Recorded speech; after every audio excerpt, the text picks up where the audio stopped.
ফরমান ময়দানে 7 শ্রেণীর ব্যক্তিকে রব্বুল আলামিন তার আরশের নিচে ছায়া দিবেন।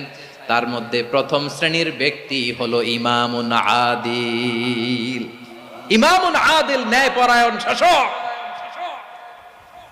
যে ইনসাফের সাথে বিচার করে, যে জাস্টিস সমাজে সার্ভ করে, যে সুশাসন নিশ্চিত করে, ওই ইমামুন আদিল। আদিল শব্দটা বুঝছেন না? ইন্নাল্লাহা ইয়া'মুরু বিল আদল। পাইছেন? আদিল। 7 শ্রেণীর ব্যক্তিকে আল্লাহ তাআলা সুশীতল আরশের নিচে ছায়া দিবেন, যেদিন তার দেয়া ছায়া ছাড়া কোনো ছায়া থাকবে না। এর প্রথম হচ্ছে ইমামুন আদিল, ন্যায়পরায়ণ শাসক। চিল্লায় বলেন সুবহানাল্লাহ।